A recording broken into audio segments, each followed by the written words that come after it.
la chaîne YouTube, on fera ça sur la chaîne YouTube du lycée pour que les absents puissent quand même y avoir accès. J'attends que Lilith se connecte. Je range un peu ma chambre. Vas-y. Donc, bienvenue à tous. L'idée, c'est donc avec ces visios de faire un point sur les orientations post-bac. Avec aujourd'hui, le premier thème, c'est les écoles de cinéma, enfin la poursuite d'études à l'étranger. Alors, à l'étranger, plus ou moins près ou plus ou moins loin. Peut-être je vais vous laisser vous présenter, Iris, Colin et puis Jonathan, et dire quand est-ce que vous étiez au lycée, quelles études vous avez faites et où vous en êtes de votre cursus. Ouais. Moi, je vais bien commencer si vous voulez. Juste déjà pour que je sois un peu au courant de... Il y a quoi? Il y a 14 personnes? Je parle à combien de personnes parce que je ne vous vois pas en fait. Juste pour que je sache un peu. Et vous êtes des premières, terminales, secondes, terminales, j'imagine, du coup? Seconde, première, terminale. Ah, il y a tout le monde. Ok, super. Alors, du coup, Iris, enchantée. J'étais à Forêt de 2011 à 2013, un truc comme ça. Et du coup, en option cinéma. Et voilà. Et après, j'ai décidé de faire un bachelor, donc l'équivalent d'une licence à Genève, dans une école qui s'appelle la HED, H-E-A-D, Haute École d'Art et de Design. Et donc, c'était un bachelor en réalisation. Du coup, on a appris à faire des films et c'était vraiment spécialisé dans le cinéma du réel. Donc, c'est très large, mais ça part du documentaire et après, on peut aller vers des films expérimentaux. Et voilà. Et du coup, maintenant, ils ont un peu changé l'école. Avant, tout c'était généraliste. Et maintenant, en deuxième année de bachelor, vous pouvez choisir votre option si vous voulez faire du montage, de la réalisation, du son et tout ça. Voilà. Après, j'ai fait un master dans les projets culturels, donc pour organiser des festivals. Et maintenant, je travaille dans un festival à Genève, un festival de films autour des droits humains, et je fais tout ce qui est médiation culturelle. Donc, je regarde des films et je programme des films pour notamment les écoles et plein d'autres associations et institutions. Et à côté, j'ai créé des associations autour du cinéma. Donc, une association où on fait des ateliers de cinéma pour des personnes migrantes. Donc, on leur offre des outils pour réaliser des films. Et à côté, aussi, je fais partie du coup d'un collectif artistique où on expose, on monte des films, on fait plein de choses autour de l'art. Et voilà, en gros, très, très rapidement. Voilà. Merci. Donc ça, c'est plutôt Genève, Suisse, Suisse romande. Du coup, on peut peut-être rester en Suisse avec Colin et puis on partira de l'autre côté de l'Atlantique après. Ouais, restons à Genève. Alors moi, c'est plus précisément, c'est Carouge, juste à côté de Genève. Et du coup, moi, ça s'appelle SAE Institute.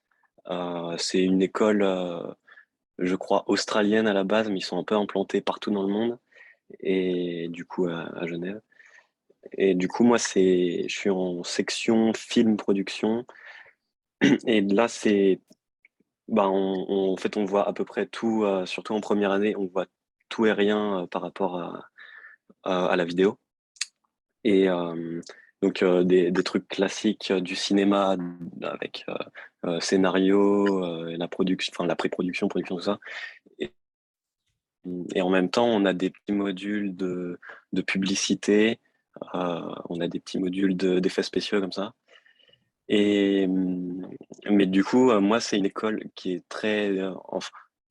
ça va, qui est technique à peu près. Et puis,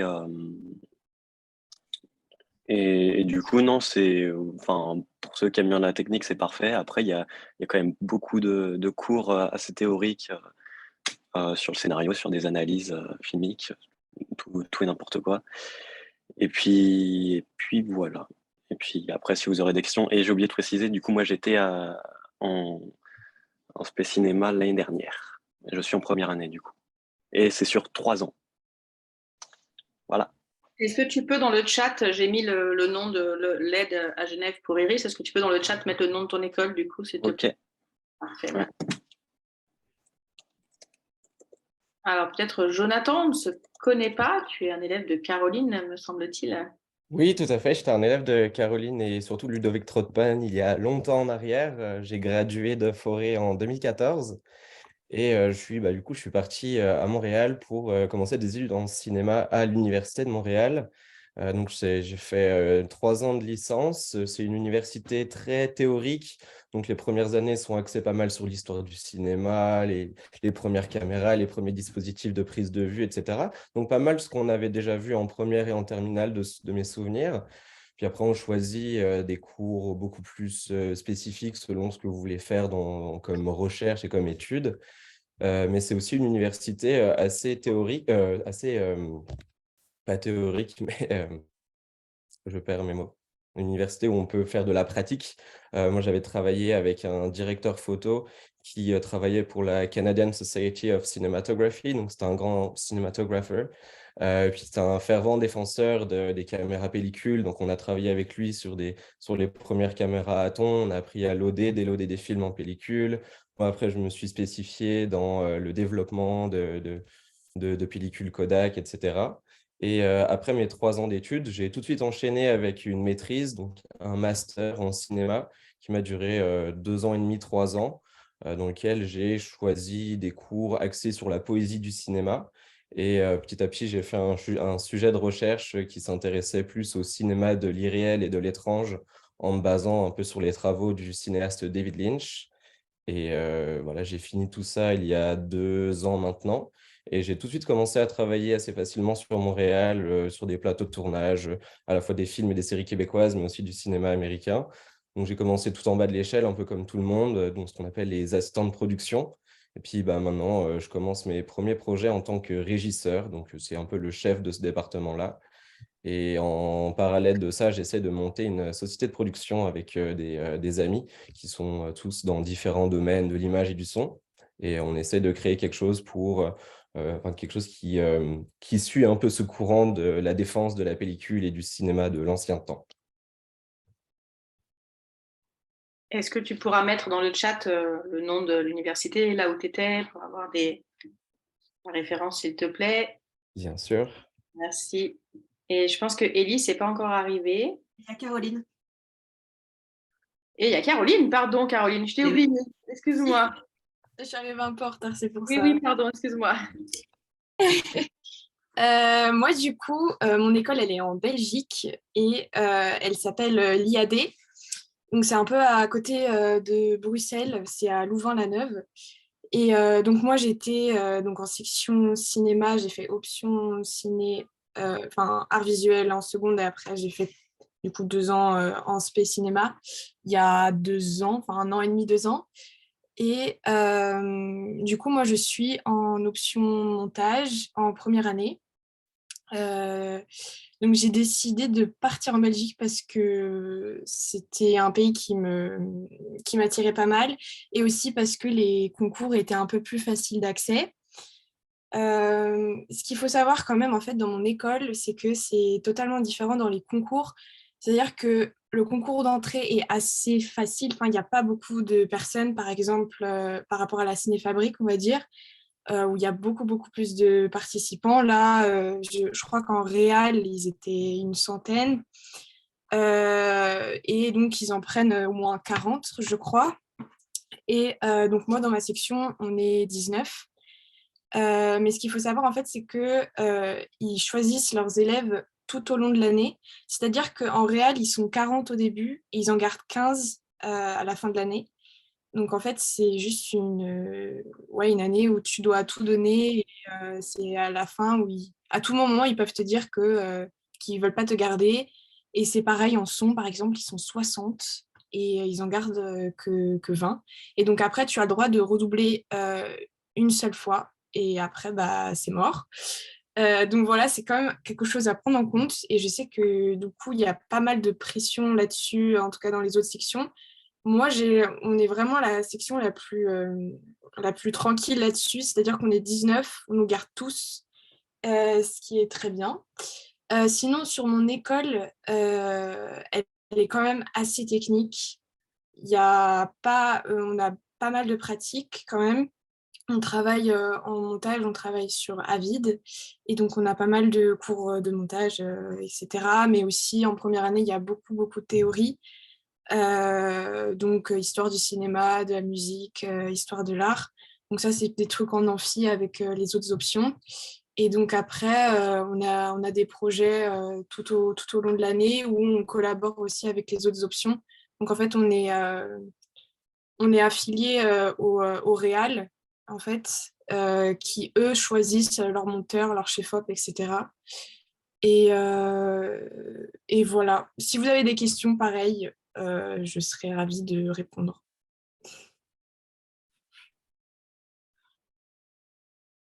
Est-ce que, s'il n'y a pas encore de questions, moi je peux lancer une question. Comment ça se passe d'un point de vue administratif pour aller enseigner à l'étranger? Qu'est-ce que vous conseillez? Qu'est-ce qu'il y a comme obstacle, comme facilité?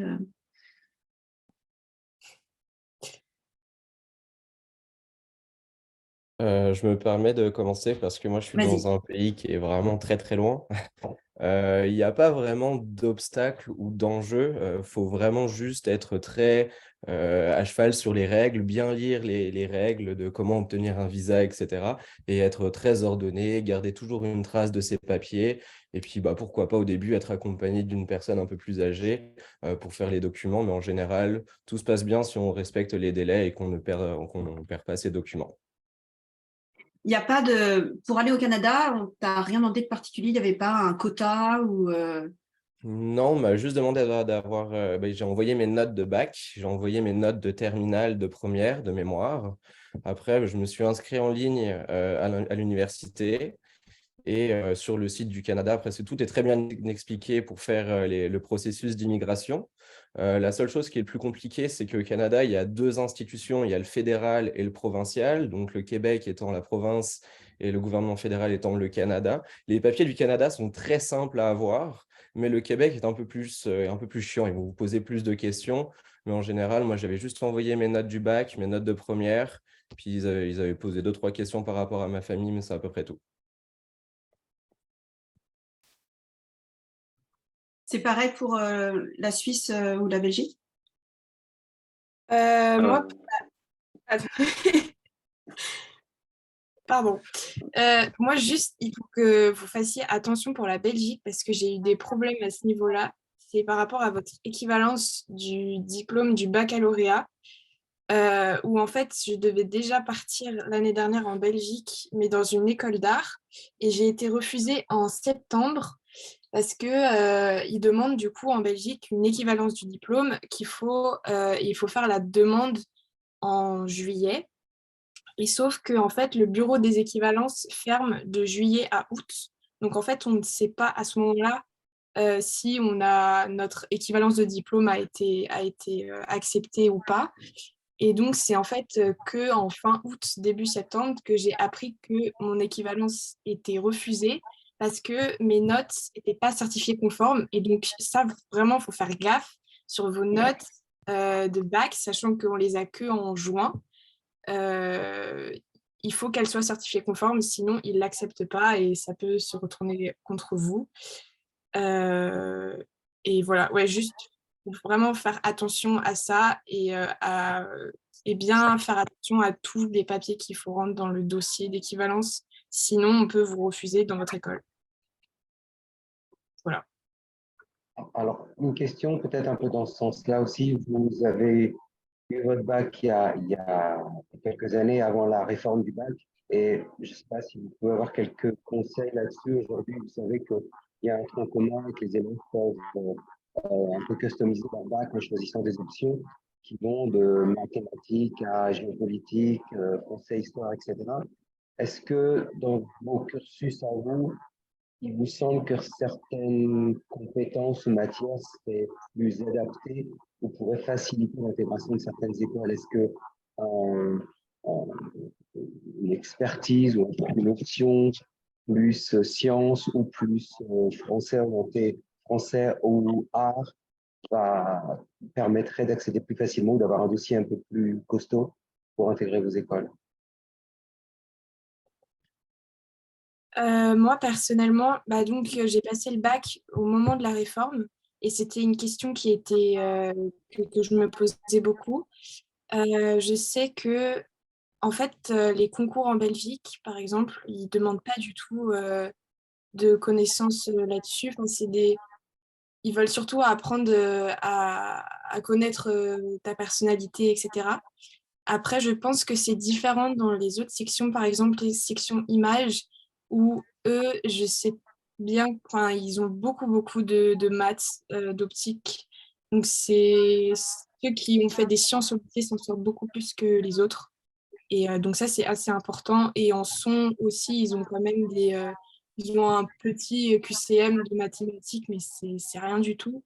C'est juste en fait pour être plus à l'aise après dans les études, mais en tout cas, c'est pas quelque chose qui demande spécifiquement au concours. Merci. Ouais, je pense, après, moi, c'est très je pense, spécifique à mon école, mais il n'y a pas de.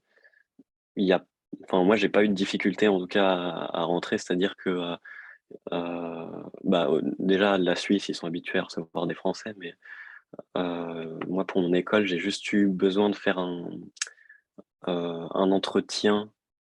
Ouais, un entretien. Et puis justement, il m'avait posé des questions par rapport au bac. Bah, déjà, il voulait s'assurer que j'ai bien mon bac.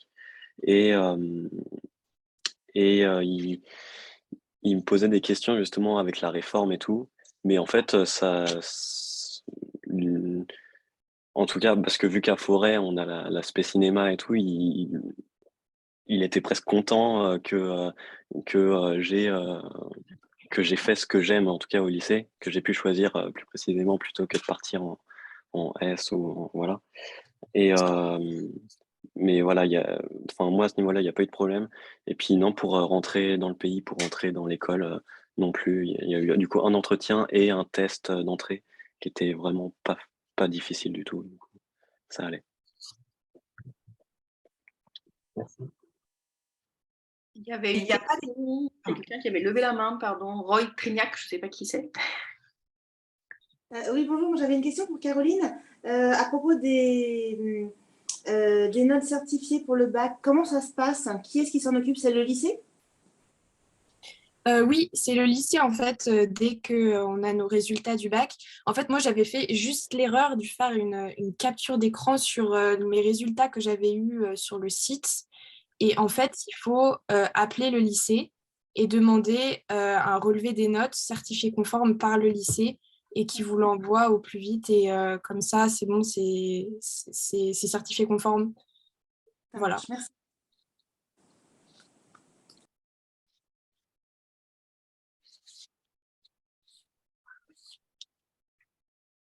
Est-ce qu'il y a d'autres questions?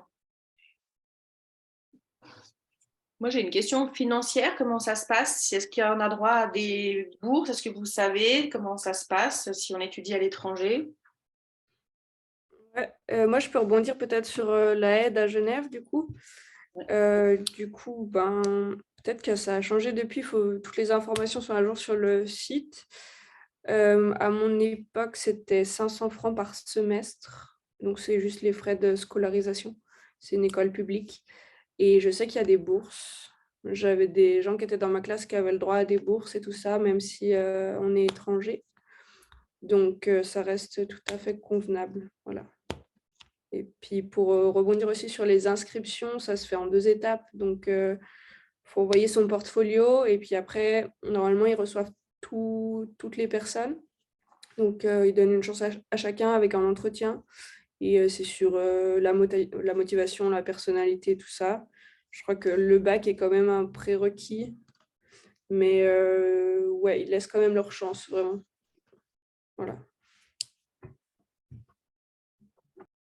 Mais ça pose aucun problème d'être française dans aucune de ces écoles. C'est-à-dire, il n'y a pas de quota, on ne passe pas après les gens du pays où il n'y a pas de preuve à donner d'avoir Je vais répondre à une cette famille dans le pays. question. Non, absolument pas. En particulier, l'Université de Montréal, où j'ai envie de dire que 90% de la population étudiante là-bas est français ou vient encore plus de loin de l'international. On a vraiment l'impression d'être dans une petite France. Donc, il n'y a pas de problème.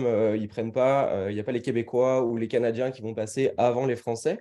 Bien sûr, tout va dépendre après du système de notes, hein. Moi, j'avais des amis français qui avaient D de moyenne, F de moyenne. Donc, ça doit représenter un moins de 10 sur 20.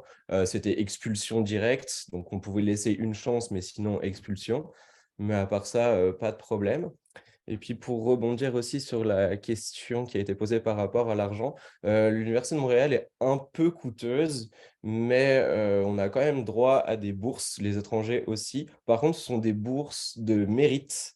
Donc on peut très bien obtenir un 20 000, 30 000 dollars pour l'année, mais il faut bosser, il faut bûcher, il faut avoir des bonnes notes, il faut être studieux, mais c'est des bourses facilement obtenables, il faut juste être studieux. Moi, personnellement, en Belgique, il n'y a pas non plus de quota. Franchement, on est beaucoup d'étrangers aussi dans mon école. Et le problème, par contre, c'est qu'il n'y a pas du tout de bourse en Belgique. Euh, Ouais. Non, non, il y a vraiment rien. Donc, c'est un peu compliqué là-dessus. Mais sinon, il faut quand même aussi payer. Moi, en option montage, ça dépend des options. Je paye mon année 950 euros.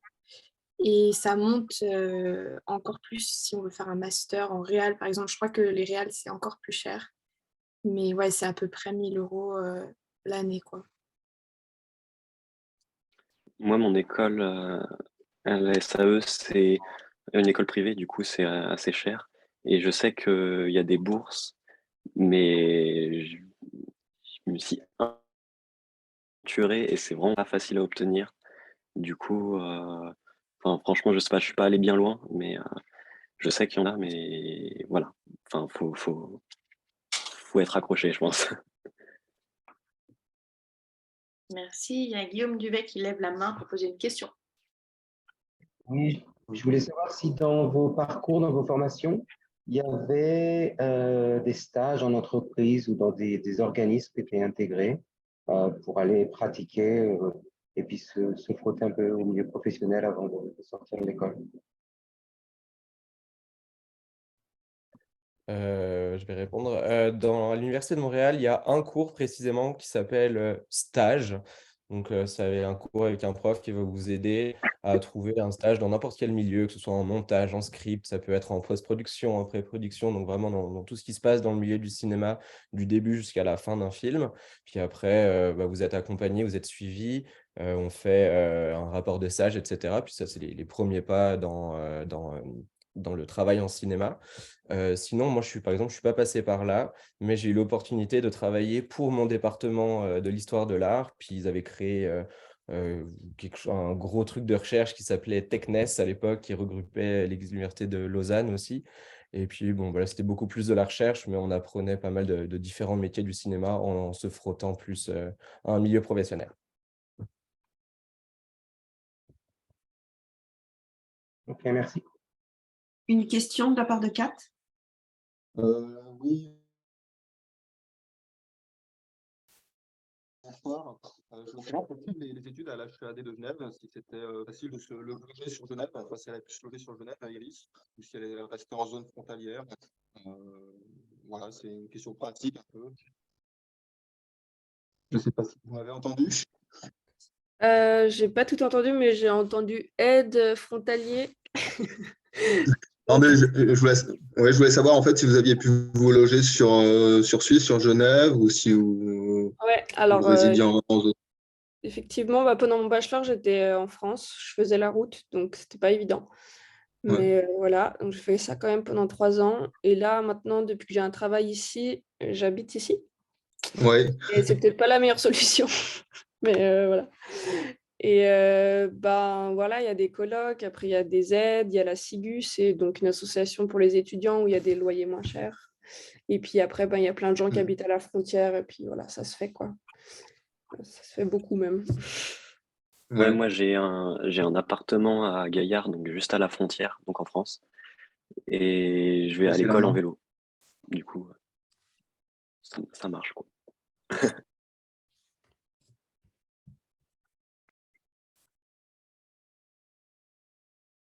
Et ensuite, vos diplômes, ils sont valables en France en particulier. Ça permet de revenir en France avec un diplôme équivalent à si on a fait ses études en France. Alors, pour la Suisse, du coup, c'est les crédits ECTS. Donc, je crois que c'est reconnu sur un niveau européen. Enfin, je sais pas, peut-être au Canada, je sais pas comment ça marche. Mais c'est un niveau ça marche sur des crédits. Je crois que c'est 180 crédits par bachelor. Du coup, c'est des crédits que tu valides chaque année qui sont reconnus dans plusieurs pays, ce qui aussi favorise les échanges dans les écoles. Genre, moi, j'ai pu faire 7 mois en Allemagne et du coup, ça validait les mêmes crédits et tout ça. Et du coup, je crois que c'est reconnu en France comme un bachelor. Ouais, sans souci, je pense. Bah, c'est pareil en Belgique aussi, c'est reconnu dans toute l'Europe et c'est pareil, le même système de 180 crédits par année. Ouais, au Canada aussi, on est sur un système de crédit. Nous, c'est 90 crédits par année pour un bachelor. Sinon, c'est 45 pour une maîtrise. Et c'est tout à fait compatible à l'étranger. Après, tu peux partir ton diplôme et être embauché à l'étranger, en France, en Europe. Et pareil, c'est un bachelor, 180 crédits aussi.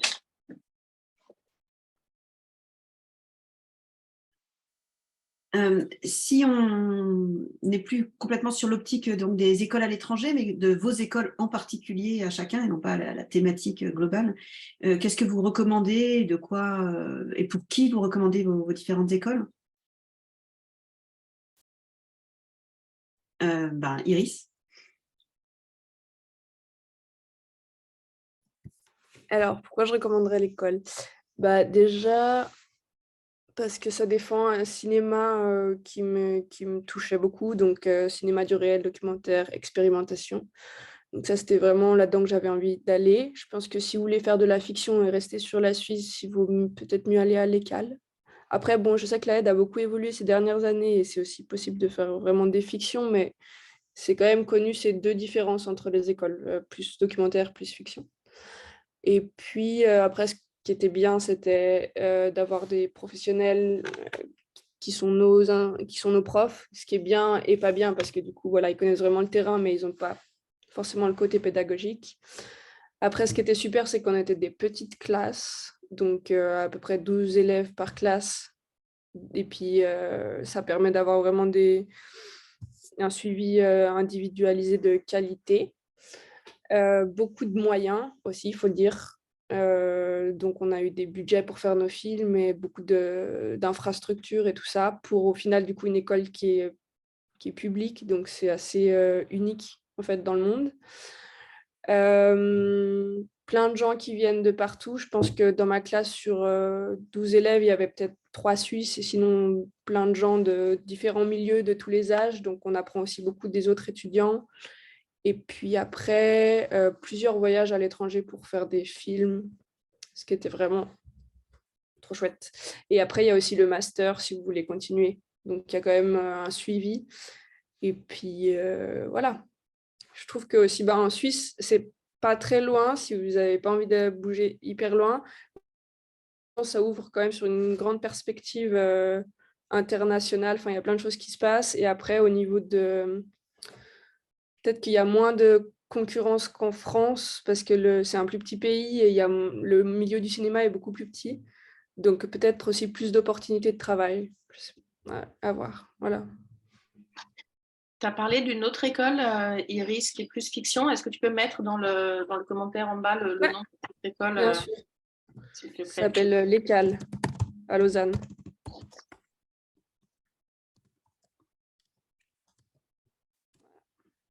C'est ce qu'a fait Isabelle Bossard, que vous connaissez certains d'entre vous, qui vient pour présenter le métier de script. Merci. Il nous reste 8 minutes 20. Je viens d'envoyer un message à Élise qui est en Angleterre et qui devait nous rejoindre après ses cours à 18h30, mais je n'ai pas de nouvelles. Elle n'a pas lu mon message, donc je ne sais pas. Est-ce que vous avez encore des questions?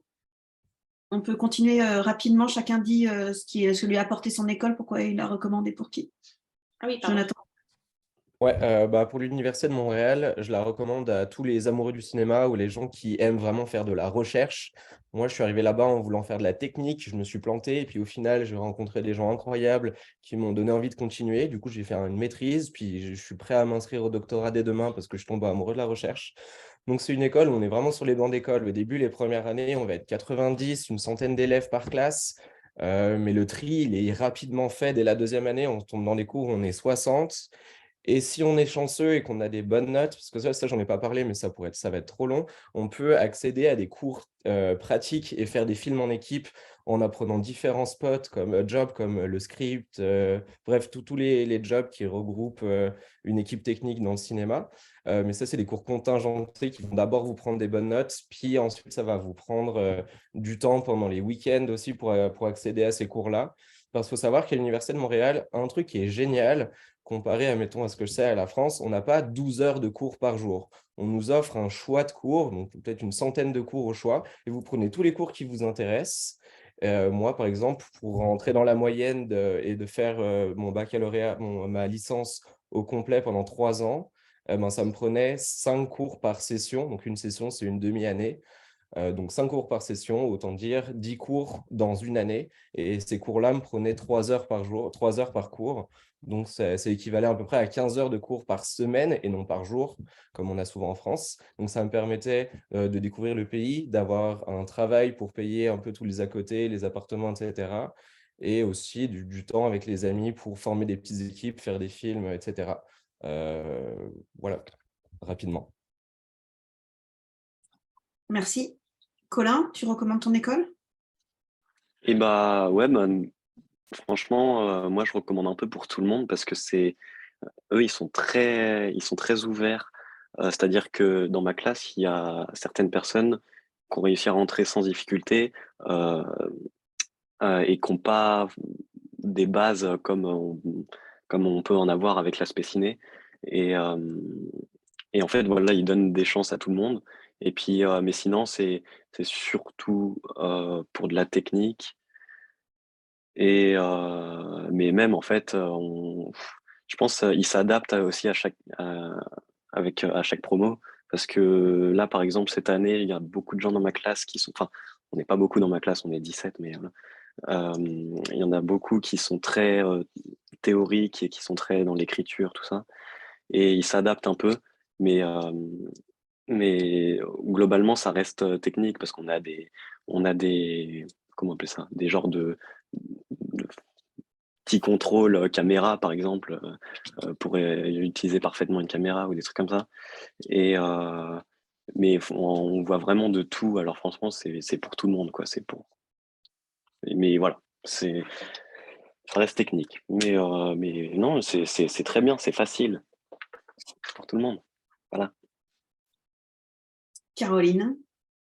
Rapidement, moi, si je dois recommander mon école, ce qui est bien, c'est qu'elle est vraiment bien reconnue. Elle est très bien reconnue en Belgique. Il y a beaucoup de techniciens belges qui sont passés par cette école, dont les frères Dardenne, par exemple.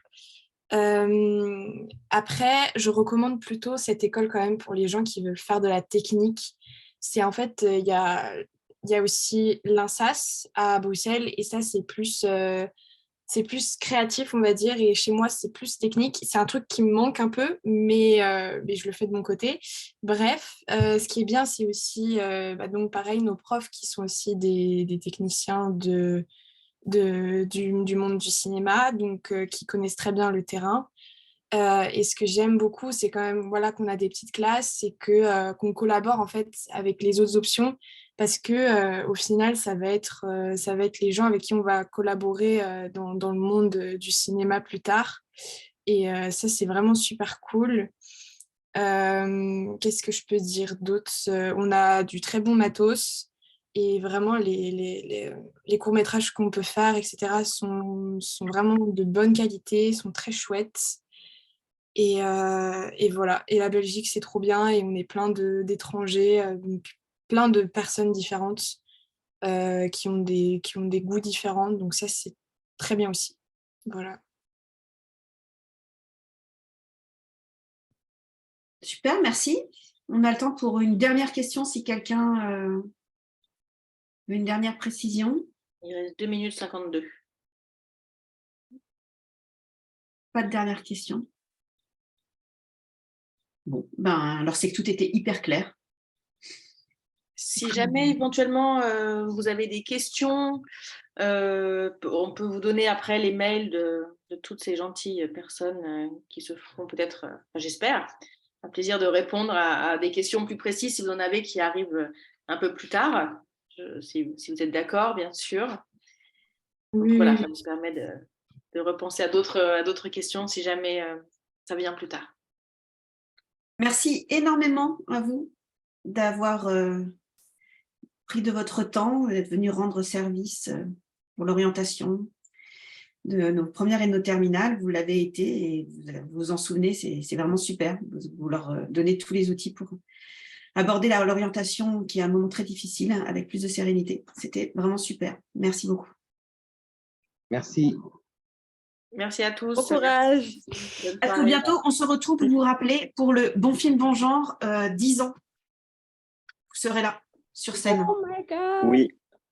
Oui, on compte sur vous. Alors, à tout bientôt. Merci. Bonne soirée à tous. Merci Bonne soirée. beaucoup. Bonne soirée. Merci, au revoir. Au revoir. Salut, salut. Salut Colin, à bientôt. Viens quand tu veux, hein, tu sais, la porte est ouverte. Ouais. Bah, quoique, ça a l'air compliqué de rentrer dans le lycée, là, en ce moment. Pas encore, il n'y a Ah oui, pas la encore les porte est cartes. ouverte. pour C'est vrai. l'instant. Sinon, tu m'envoies un petit message. Une fois que tu es devant la porte, je me débrouille pour te faire. Ouais, ok. Bah, allez, salut, bonne Allez, à soirée. bientôt.